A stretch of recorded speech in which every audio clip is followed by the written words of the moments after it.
Hi friends, நம்ம long கேப்க்கு அப்புறம் ஒரு ஸ்பெஷல் ரெசிபியோட வந்திருக்கேன். ஸோ வீடியோ ஸ்கிப் பண்ணாமல் பாருங்கள். ரொம்பவே சிம்பிள், ரொம்பவே டேஸ்டியாக இருக்கும்.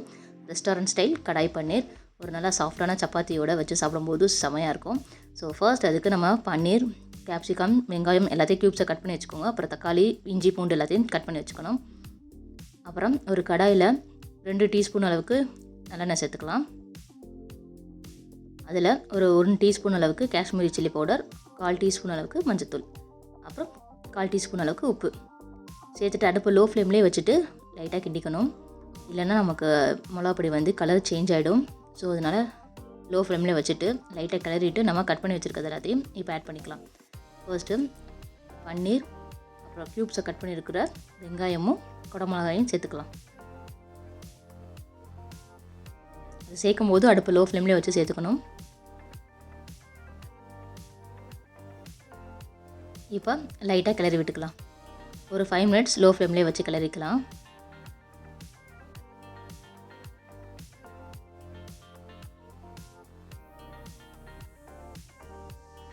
நீங்கள் இதே மெத்தடில் வந்து மஷ்ரூம் சேர்த்துக்கலாம், சிக்கன் கூட செய்யலாம், ரொம்பவும் சூப்பராக இருக்கும். ஸோ நல்லா ஒரு 5 நிமிஷம் நல்லா மசாலா எல்லாமே நல்லா மிக்ஸ் ஆகிடுச்சு. இப்போ நம்ம இதை தனியாக ஒரு பிளேட்டில் மாற்றிக்கலாம்.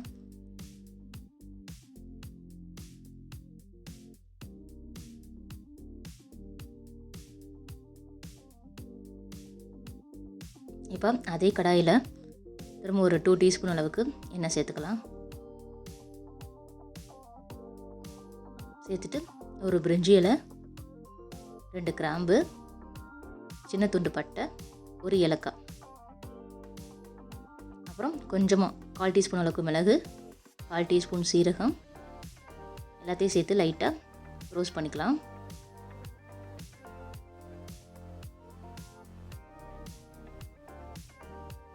அப்புறம் ஒரு பெரிய வெங்காயம் பொடியாக கட் பண்ணி வச்சுருக்கேன், அதையும் இதில் ஆட் பண்ணிவிட்டு அந்த எண்ணெயிலே வதக்கி விட்டுக்கலாம்.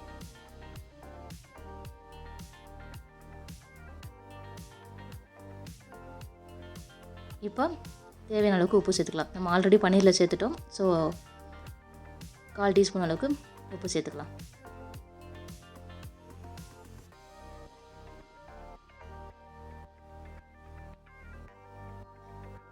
ஸோ வெங்காயம் கலர் சேஞ்ச் ஆகிருக்கு. இந்த டைம் நம்ம மிளகாய்த்தூள் வந்து 1 டீஸ்பூனும், மல்லித்தூள் வந்து 2 டீஸ்பூனும் சேர்த்துக்கலாம். அப்புறம் 1/4 டீஸ்பூன் வந்து கரம் மசாலா, அதையும் இந்த எண்ணெயிலே லைட்டாக வதக்கி விட்டுக்கலாம்.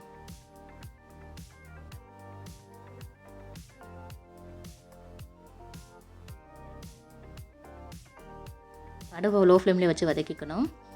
இப்போ நம்ம ஒரு மிக்சர் ஜாரில் ஒரு துண்டு இஞ்சி, 10 பூண்டு, அப்புறம் 2 தக்காளி, சின்ன தக்காளியாக இருந்தால் 2 தக்காளி யூஸ் பண்ணிக்கோங்க, பெரிய தக்காளியாக இருந்தால் 1 தக்காளி போதும். ஸோ அதையும் மிக்சர் ஜாரில் சேர்த்து நல்லா நைஸாக அரைச்சி எடுத்துக்கலாம். இப்போ அதையும் இதில் ஆட் பண்ணிக்கலாம்.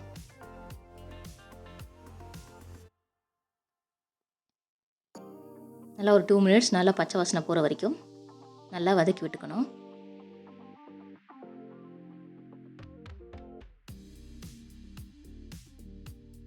இப்போ நம்ம ஆல்ரெடி ஃப்ரை பண்ணி வச்சுருக்கிற அந்த பன்னீர் எல்லாத்தையும் இதில் ஆட் பண்ணிக்கலாம். இப்போ பன்னீரில் ஆட் பண்ணியாச்சு, அதையும் லைட்டாக கிளறி விட்டுக்கலாம்.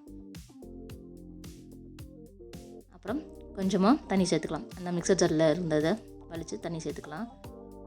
சேர்த்துட்டு லைட்டாக கிளறி விட்டுக்கணும்.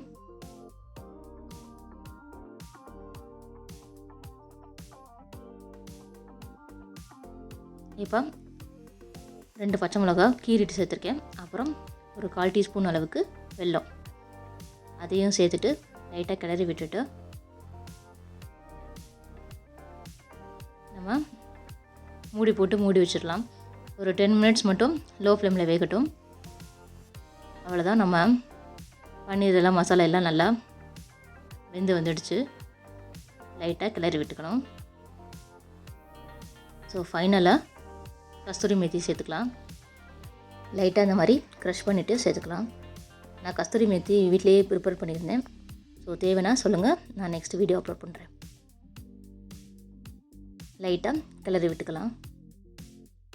அவ்வளோதான், நமக்கு கடாய் பன்னீர் ரெடி ஆகிடுச்சு. சூடாக சர்வ் பண்ணும்போது ரொம்பவே சூப்பராக இருக்கும். நம்ம குழந்தைங்களுக்கு லஞ்ச் பாக்ஸாகவும் கொடுத்து விடலாம். ரொம்பவே சிம்பிளான ரொம்பவே டேஸ்டியான கடாய் பன்னீர். இது வந்து நமக்கு சப்பாத்தி இல்லை பரோட்டா, நான் இந்த மாதிரி வச்சு சாப்பிடும்போது ரொம்பவே சூப்பராக இருக்கும். நான் வந்து வீட் பரோட்டா தான் எடுத்திருந்தேன். ஸோ லைட்டாக பட்டர் சேர்த்து நல்லா 2 பக்கமும் டோஸ்ட் பண்ணி எடுத்துகிட்டு நம்ம சூடாக சர்வ் பண்ணலாம். இது வந்து புலாவுக்கும் ரொம்பவே சூப்பராக இருக்கும். நல்லா வெஜ் புலாவ் வச்சுட்டு நம்ம அந்த கடாய் பன்னீர் வச்சு சாப்பிடும்போது ரொம்பவே டேஸ்டியாகவும் இருக்கும். நம்ம ஹோட்டலில் சாப்பிட்ற அந்த டேஸ்ட்டில் நம்ம வீட்டிலையே சிம்பிளாக வீட்டில் இருக்க இன்க்ரீடியன்ட்ஸ் வச்சு செஞ்சிடலாம்.